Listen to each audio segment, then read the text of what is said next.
Driven by hunger, the tribe known as the Winnils left their Scandinavian homeland of Scania in search of greener pastures. Led by Ibor and Agio, this itinerant nation arrived in the fertile Scuringa, where they put down roots and built new lives.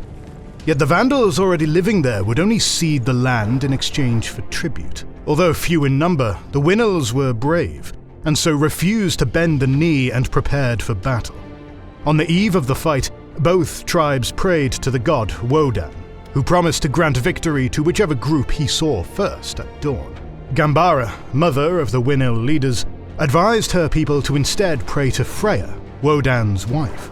Freya instructed the women to tie their hair before their faces like beards and stand in the east.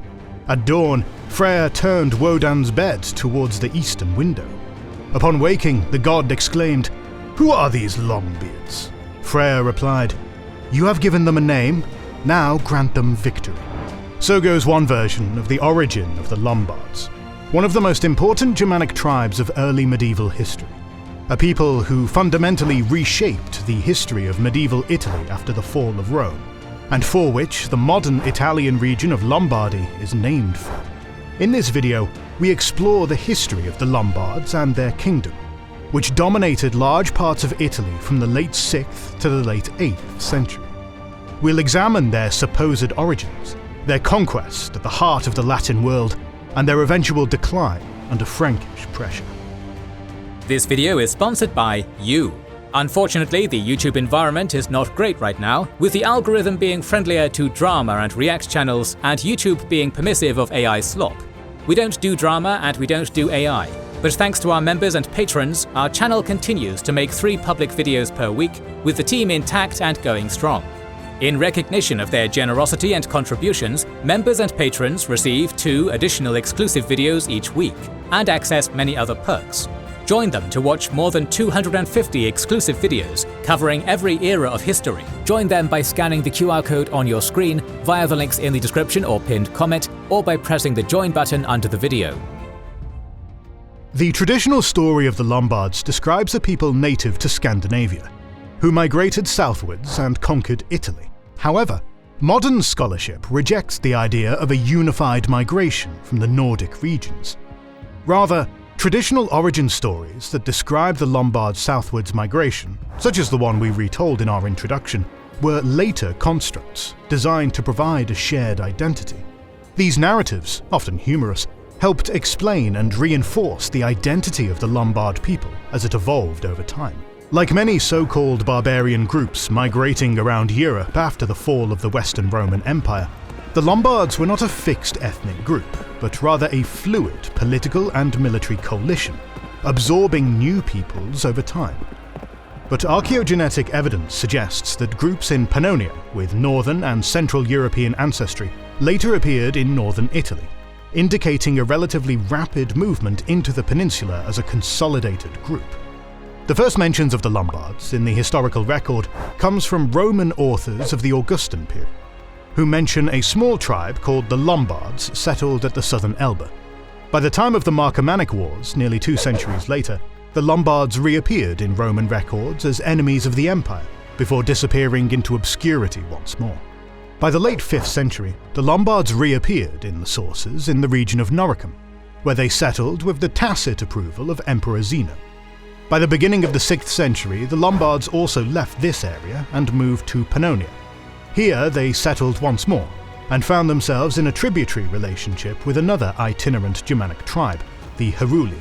Under their king, Toto, the Lombards defeated the Heruli as early as 508 and shattered their kingdom. Thereafter, Toto was overthrown by his nephew, Waco, who led the Lombards further into Pannonia with the consent of Eastern Roman emperors Justin I and Justinian I. With Constantinople's approval, the Lombards were granted fortresses in Pannonia and the Noric polis. Through a string of shrewd political marriages, Waco allied himself with other powerful Germanic tribes such as the Thuringians, Gepids, Heruls and Franks, whilst at the same time making use of the Roman military infrastructure he had been given access to. With their powerful position within the late antique world secured, the Lombards lived in Pannonia and became one of many Romanized Germanic cultures that developed on the borders of the crumbling empire. In 548, the first Fedus, or military treaty, was signed between the Lombards and the Eastern Roman Empire during the reign of Byzantine Emperor Justinian I and the Lombard king Alboin. During the reign of Alboin, the Lombards waged several wars against the Gepids on behalf of their Eastern Roman overlords, as well as provided troops for the Emperor Justinian during his wars against Sassanid Persia and his ambitious reconquest of Italy from its Ostrogothic occupiers. Under the command of the Eastern Roman general Narses, the Lombards were feared for their brutality, and were likely instrumental in the Eastern Roman reconquest of their empire's ancestral Italian homeland. Through their service, numerous Lombards became officers in the Roman army, and the Lombards developed a familiarity with Roman culture. Together with the Avars, the Lombards finally crushed the Gepid Empire between 565 and 567. Thereafter, the reigning Lombard king Alboin seized the finest prize from the spoils of war and married Rosamund, the daughter of the last Gepid king, Cunimund. In a legendary exaggeration, Paulus Diaconus reports that Alboin forced his bride to drink from her father's skull, which had been fashioned into a drinking bowl. Following this victory, Alboin became the ruler of most of the warrior groups living in the Middle Danube region.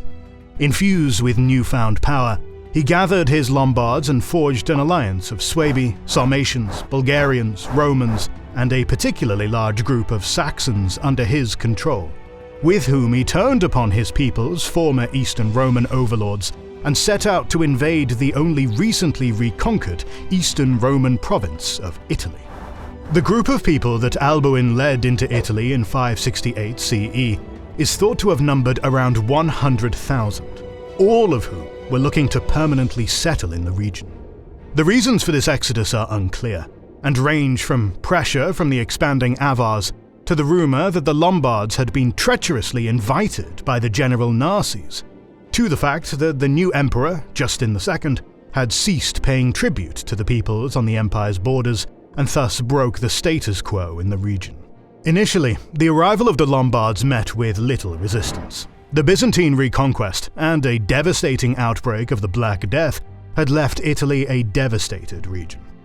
Alboin's army proceeded in a brutal but calculated manner, forcing the cities in northwestern Italy to surrender as quickly as possible. Once a Roman city had been conquered, Alboin placed it under the command of a dux, who led his own contingent of troops. On September 3rd, 569, the Lombards captured Milan, with the Po Valley and Tuscany soon following suit. 3 years later, Pavia fell, and was transformed into the new capital of the Lombard kingdom.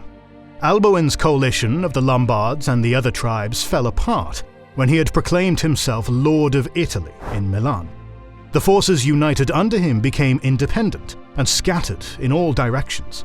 Some of them pillaged into the Frankish realm, while others turned south and marched through central Italy.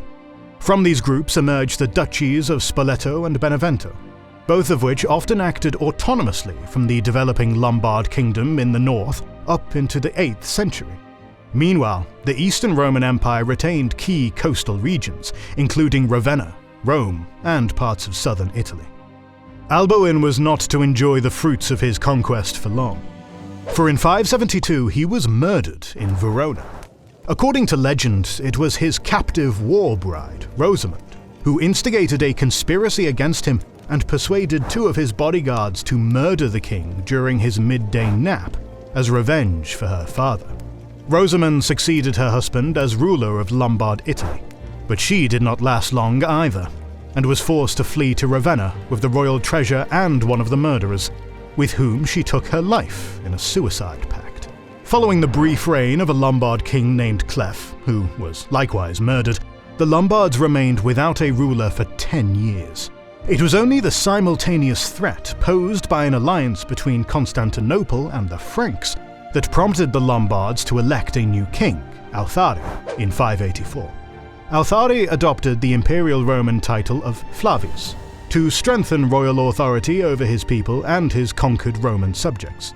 Althari reigned until 590 CE, during which time he successfully repelled attacks by the Franks and forged an alliance with the Bavarians through his marriage to Theodolind. Althari's queen, Theodolind, was one of the most influential female figures in Lombard history, for after her husband's death, she was granted the right to choose the next king of the Lombards by marrying a fitting candidate. The new husband she chose was Agilulf, Duke of Turin, but the queen did more than just select a new king. Under Theodolind's influence, the Catholic faith was promoted among the Lombards, and churches and monasteries were built, spreading the Catholic faith among the Lombards who had previously been predominantly Arian Christians. Through her correspondence with Pope Gregory the Great, a peace treaty was successfully negotiated with Byzantium. But, despite the increasingly consolidated power of the Lombard monarchy, the following decades and centuries were repeatedly marked by internal power struggles, usurpations, and recurring conflicts with the Byzantines. Let us now take a look into the structure of the Lombard realm and society that developed following their arrival in Italy. After settling in their new Latin homeland, the Lombards increasingly adapted to their new Roman Christian environment. This is hardly surprising, as the Lombards now lived in the heart of the fallen Western Roman Empire, where they could draw upon numerous existing systems and infrastructure of the late empire that they used to some extent, especially to govern the majority of their Roman subjects. At the head of the Lombard kingdom stood the king. His power was based on the crown estates, which had emerged from former domains of the Roman Empire, which he had confiscated into his possession. These estates were administered by the Gastalds, officers from Lombards of higher birth. However, these officials did not merely manage the king's estates. They also held military and judicial functions as judges, and collected fines due to the king.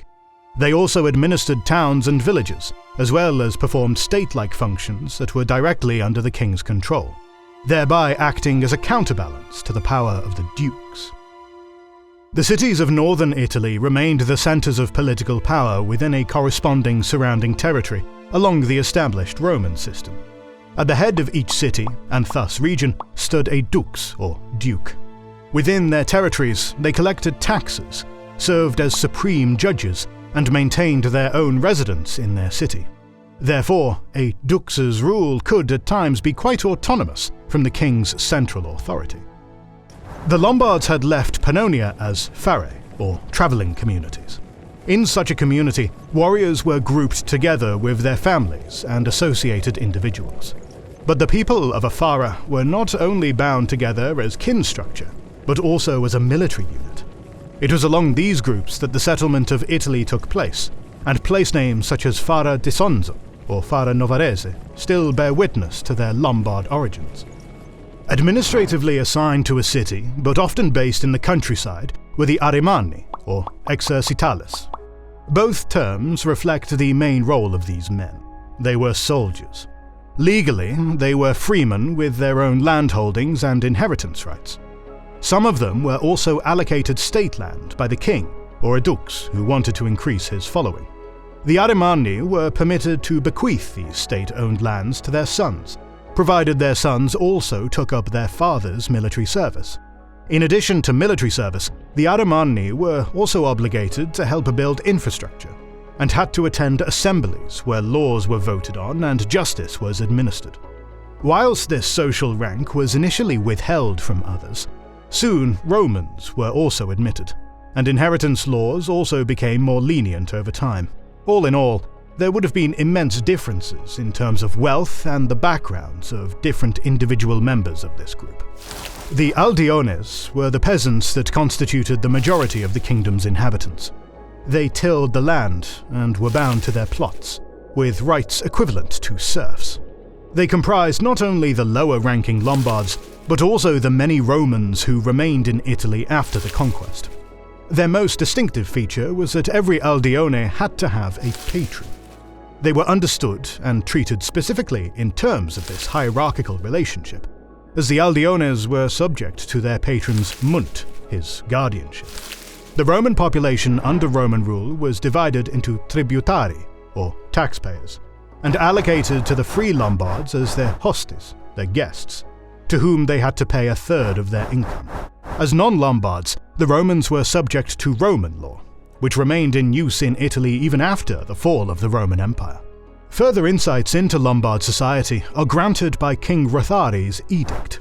This law code was passed during a military assembly on the 22nd of November 643, through the ritual of the Geirethings, or spear thing.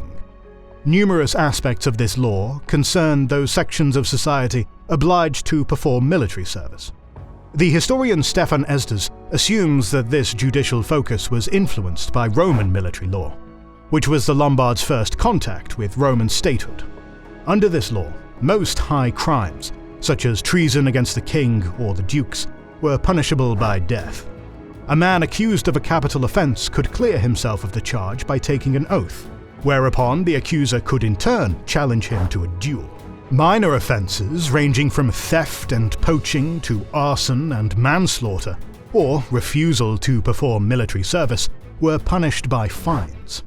The severity of the penalty was not determined solely by the nature of the offence.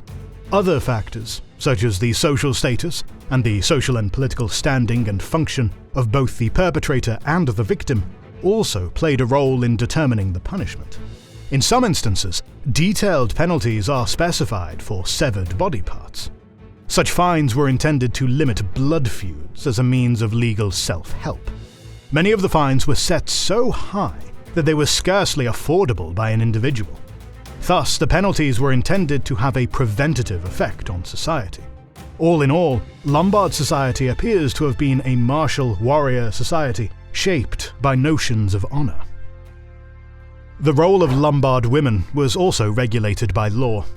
In this respect, Lombard law afforded women less freedom than comparable laws of the Franks or Alemanni. No woman was permitted to remain without the authority of a man. For any legal proceedings, they required the consent of the man under whose munt, or guardianship, the woman stood. Upon marriage, a woman's guardianship was acquired through gifts from her bridegroom to her family. It was ultimately the existence as a free warrior and the associated legal status that established itself as an essential component of what it meant to be a Lombard. Through this Lombard law, the circle of people eligible to be a Lombard was carefully expanded, as more people could attain this status through birth, marriage, manumission, and wealth. Following this digression on the internal structures of the Lombard kingdom, we'll now turn our attention to the end of this realm in the 8th century. By this late period, the Lombards' own sources dry up and are replaced by external sources, offering a mostly negative account. Under Kings Liutprand and Aistulf, the Lombards were able to bring the southern duchies of Spoleto and Benevento under nominal sovereignty through an aggressive policy of expansion. In 751, Aistulf defeated the Eastern Roman Exarchate of Ravenna in a major military campaign, and thus brought the remaining Byzantine possessions in northern and central Italy under his control. Aistulf now turned his attention to Rome, threatening to encircle the Eternal City. In Rome, the Pope was now without his city's traditional protector from the east, and so turned his attention northwards. Beyond the Alps, the Franks, under the new Carolingian dynasty, had secured a position of hegemony in Western and Central Europe.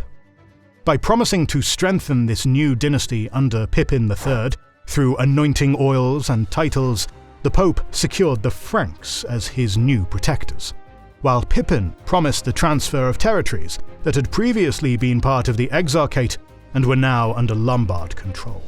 In 754, Aistulf ordered a general mobilization to repel a Frankish intervention, to no avail. The Frankish army invaded Italy the following year and defeated the Lombard army in a fierce battle. The Lombards retreated in disarray to Pavia, which was besieged. Northern Italy was plundered, and peace was reached just 2 months after the fighting began. When Aistulf broke the treaty in 756 and once again threatened Rome, Pippin returned, defeated the Lombards again, and handed over further cities to the Pope, but also renewed the treaties with the Lombards. Pippin, who was interested not in conquest, but merely in fulfilling his promise to the Pope, withdrew with the hostages he had taken. The Pope had now become lord not only of Rome, but also of Ravenna and the Pentapolis. Thus the Papal States were born, thereby forming a counterweight to the Lombards. King Aistulf died shortly afterwards in a hunting accident, and Desiderius, a Tuscan duke, succeeded him as king. Tolerated by the Franks and the Pope, he was to rule over the Lombard kingdom for another generation, before Charlemagne seized the Iron Crown of the Lombards in 774. But that is a story for another day. In conclusion, it can be said that the history of the Lombards provides a striking example of the dynamics of early medieval societies. Within a few centuries, a loosely organized military confederation developed into a complexly organized kingdom that shaped large parts of Italy. In doing so, the Lombards combined their own traditions with Roman structures and gradually adapted to their new environment. Their histories demonstrate how closely political power, military strength, and cultural integration were intertwined. However, the eventual downfall of the kingdom in the wake of Frankish expansion also highlights the limits of this development. Overall, the Lombards offer a fascinating insight into the processes of transformation between antiquity and the Middle Ages, and demonstrate how identity, rule, and society were renegotiated during a period of profound upheaval. More videos on this era of history are on the way, so make sure you subscribe and press the bell button to see them. We release weekly Patreon and YouTube member exclusive content, so consider joining their ranks via the link in the description or the button under the video. To watch these weekly videos, learn about our schedule, get early access to our videos, access our private Discord, and much more. This is the Kings and Generals channel, and we'll catch you on the next one.